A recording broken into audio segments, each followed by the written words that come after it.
The year was 2187, and the Galactic Observation Council, which was essentially the universe's most self-important book club for alien civilizations, had gathered once again to watch the humans. Yes. Watch the humans. Not because anyone asked them to. Not because humanity had done anything particularly impressive. But because, at some point, roughly 3 centuries ago, a senior council member named Vorik had said, "Let's keep an eye on those odd little creatures," and nobody had thought to cancel the subscription since. Vorik was dead now, by the way. Had been for 200 years. The humans were still going. Nobody had expected that, either. Reth 9 adjusted his 4 secondary eyes and leaned forward in his observation pod. He was junior analyst, Sector 7, 3rd rotation, and he had been assigned the Earth Watch because, frankly, no senior analyst wanted it. Earth Watch was the posting you got when you handed in a report with a calculation error. Earth Watch was punishment dressed up as an assignment. "Still alive?" asked his colleague, Pova, from the pod beside him, not even bothering to look up from her data tablet. "Distressingly so," Reth 9 replied. Pova clicked her mandibles in the Vrethian equivalent of a sigh. "What are they doing now?" Reth 9 stared at the holographic feed. He blinked once. Twice. He checked the timestamp to make sure he was watching the correct planet. He was. He checked the coordinates. Correct. He reviewed the species classification. Homo sapiens, carbon-based, bipedal, dangerously low threat rating as of last assessment. That last part was the problem, actually. They, Reth 9 said slowly, with the careful pronunciation of someone who did not fully believe what they were reading, appear to have landed on their moon. Again. But this time they built something on it. Pova finally looked up. They already did that centuries ago. The first landing was primitive. Flags, footprints, gone home, done.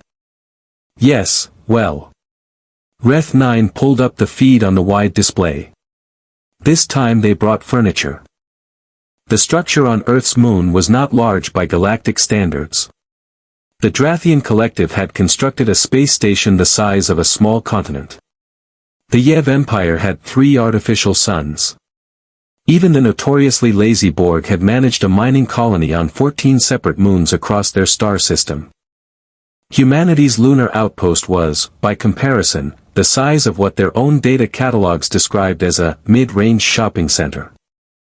And yet, the Council had convened an emergency session about it. Senior analyst Govel, who was old enough to remember when Earth's dominant species had been something else entirely, tapped the display with his primary claw and addressed the room with the gravity of someone about to announce a war. "The humans have established a permanent lunar presence," Govel said. "The structure is self-sustaining. They have begun resource extraction. And based on trajectory modeling from our deep sensors." He paused. He looked around the room. He appeared to be deciding whether to say the next part out loud. "They are looking at Mars." The room was quiet. Not politely quiet. Not meeting is going well quiet. Catastrophically quiet. Reth 9 had pulled up the full historical file on humanity during the briefing, because he was thorough like that, and also because he had a growing, uncomfortable suspicion that he had been underestimating these creatures significantly. The file was, to put it mildly, a lot.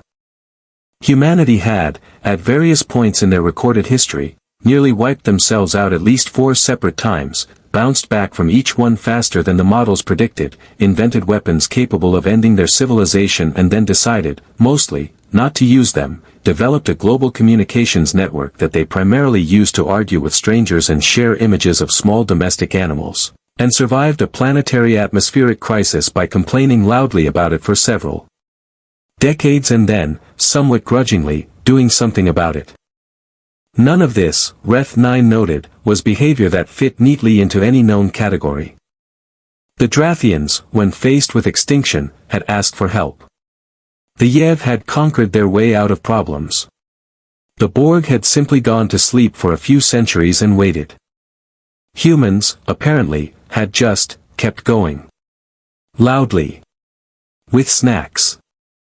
"I want a full threat reassessment," Govell said, breaking the silence. "Sir," said one of the junior analysts from the back of the room, a nervous young Cretan named Sol, "the current threat rating is 0.3.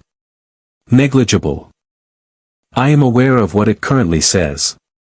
Govell's expression shifted into something that, on a Vrethian face, looked remarkably like what humans called worry. "I want to know what it should say."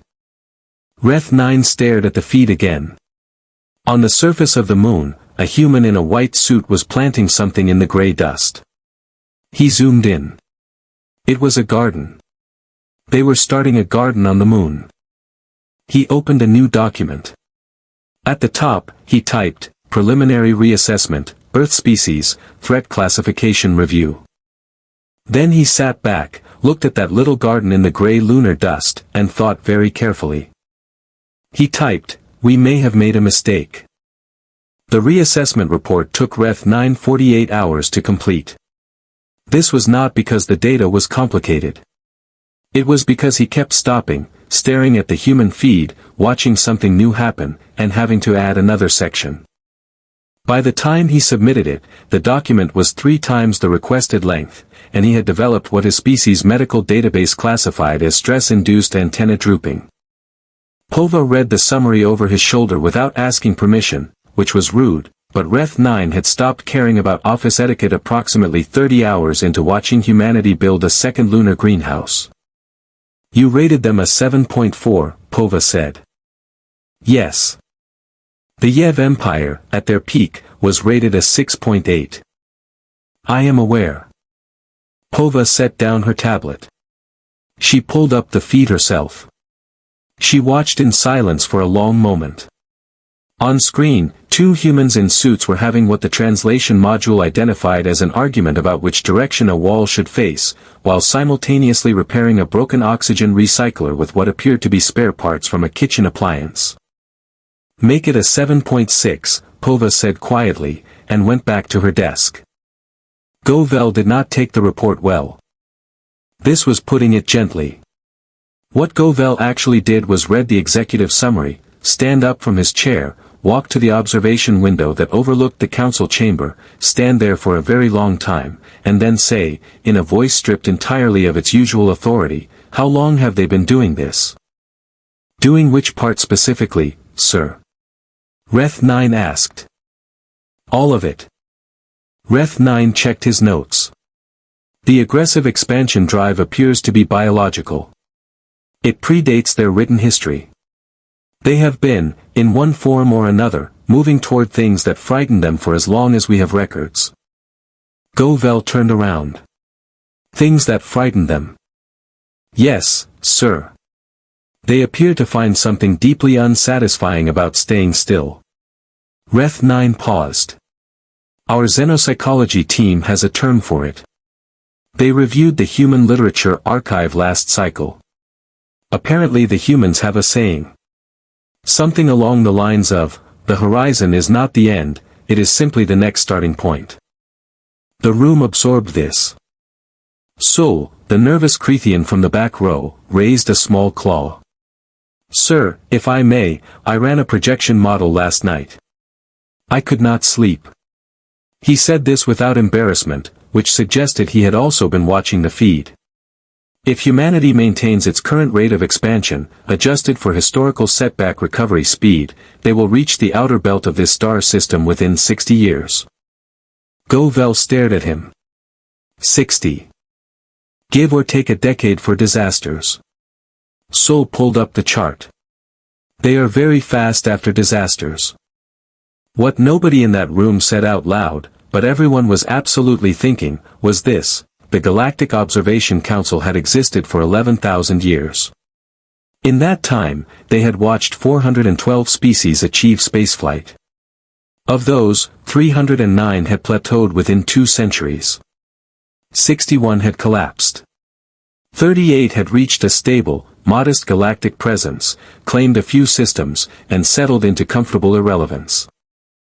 Not one of them had done what humanity appeared to be doing, which was treating the entire project of space expansion the way a particularly stubborn human treated a jar with a stuck lid. Just keep going. Harder. With more tools if necessary. Recruit someone to help if the jar really will not open. But the jar, eventually, opens. Reth 9 had included an entire appendix in his report about the jar metaphor. He felt it was the single most useful piece of xenoanthropological analysis produced by the Council in the last 200 years. His supervisor had flagged it as non-standard. He had left it in anyway. The moment everything changed, the actual moment that nobody had prepared for, came not from a weapon, or a declaration, or a fleet of ships crossing a boundary line. It came from a signal. Routine monitoring, third rotation, Sector 7. Reth 9 was on shift. He almost missed it because he had been refilling his nutrient flask. The console chimed. He looked at it. He read the coordinates. He read them again. The signal had originated from a point just beyond the orbit of the fourth planet in the human star system. It was not a probe signal. Not a relay bounce. Not background noise. It was a directed, structured, encoded transmission, and it was aimed, with extraordinary precision, directly at the nearest star. Reth 9 sat down very slowly. He pulled up the translation queue. The signal was simple. Almost insultingly simple, as if whoever sent it had decided that the universe did not need a long introduction.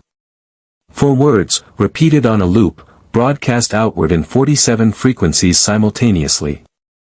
He read the 4 words. Then he opened an emergency channel to Govel's office, bypassing the standard request queue entirely, which was a protocol violation he would absolutely be cited for later and did not remotely care about right now. "Sir," Reth 9 said, when Govel answered, sounding irritated at the interruption. "This had better be significant, Reth 9. They know we are here." Reth 9 stared at the screen. "The signal says, we are coming. Say hello." The channel went silent.